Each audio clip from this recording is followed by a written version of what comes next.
Hi అండి అందరికీ. మా గార్డెన్లో బచ్చల కూర ఉందండి. బచ్చల కూరతోటి బచ్చల కూర పకోడీ చేద్దామని ఆకంతా తెంపుకుంటున్నాను. బయట చల్లటి వాతావరణం, చినుకులు పడుతున్నాయండి. వేడివేడిగా ఏమన్నా తినబుద్ది పకోడీ వేసుకుందామని బచ్చల కూర తెంపుకుంటున్నాను. ఇలా ఒక్కొక్క ఆకు మంచి ఆకులన్నీ చూసి తెంపుకోవాలి. అంతా ఆకంతా తెంపుకుని 2-3 సార్లు కడుక్కొని సన్నగా తరుక్కొని పక్కన పెట్టుకోవాలి. ఇలా కట్ చేసుకున్న ఆకులోను కొంచెం కరివేపాకు, 2 ఉల్లిగడ్డలు సన్నగా తరుక్కొని 2 పచ్చిమిరపకాయలు కట్ చేసి పక్కన పెట్టుకుందాం. శనగపిండి, ఉప్పు, బియ్యపిండి, ఓమ ఇవన్నీ కావాల్సినవి ఇందులోకి. కట్ చేసుకున్న బచ్చల కూరలో ఓమ వేసిన సరిపడినంత ఉప్పు వేసుకోవాలి. ఇప్పుడు సన్నగా తరిగిన ఉల్లిపాయలు, పచ్చిమిరపకాయలు, కొత్తిమీర, కరివేపాకు వేసుకోవాలి.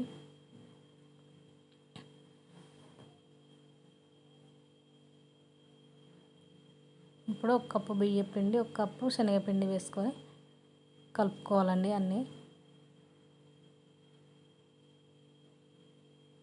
ఇలా అంతా కలిసేలాగా కలుపుకోవాలి.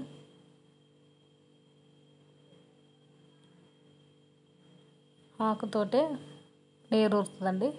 మనకు కావాలంటే కొద్దిగా నీళ్ళు చల్లుకొని కలుపుకోవాలండి. గట్టిగా కలుపుకుంటే అదే మంచిగా అవుతుందండి. ఇలా గట్టిగా కలుపుకోవాలి. నీరుతోటే ఆయిల్ ఎక్కువ పట్టదు, టేస్టీగా ఉంటాయి. ఇలా కలిపి పక్కన పెట్టుకోవాలి.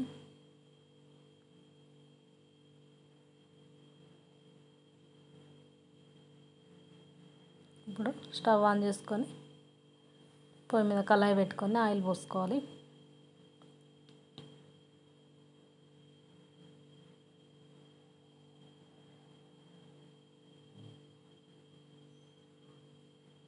ఆయిల్ వేడెక్కిందో లేదో చూసుకొని పకోడీ వేసుకుందాం.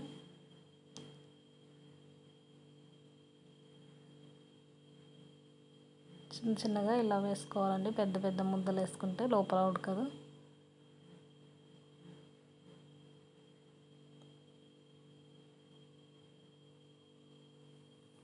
ఒక 5 నిమిషాల తర్వాత తిప్పుకోవాలి. 2 వైపులా బాగా కాల్చుకోవాలి.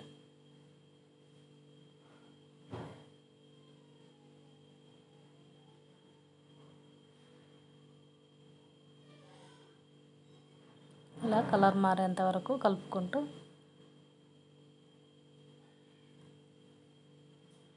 వేగిపోయినాయండి. తీసి పక్కన పెట్టుకుందాం.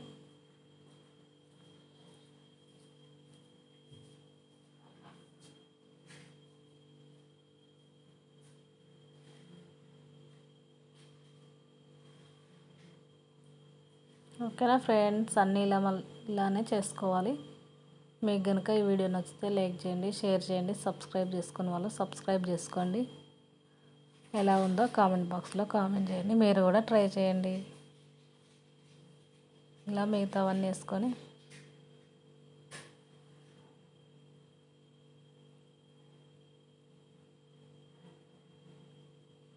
కాల్చుకొని పక్కన పెట్టుకుందాం. ఇప్పుడు టేస్ట్ చూసి ఎలా ఉందో చెప్తాను.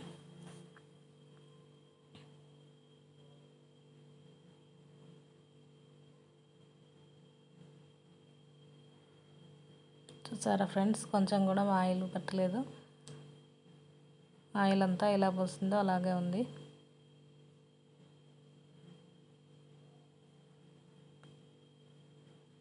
ఇలా అన్నీ చేసుకొని టేస్ట్ చేయడమే.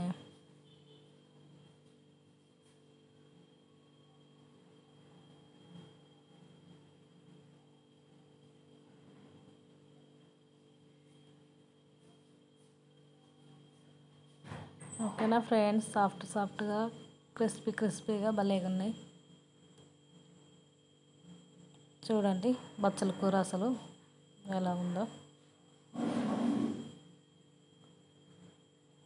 మేమైతే తినేస్తున్నాం. మీరు కూడా చేసుకొని తినేయండి.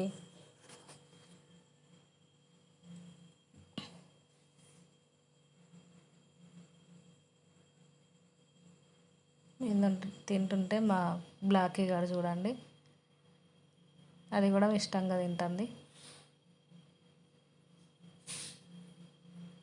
ఓకేనా ఫ్రెండ్స్, మరి బాయ్. వీడియోలు చూస్తున్నారు కానీ లైక్ అయితే కొట్టట్లేదు ఫ్రెండ్స్.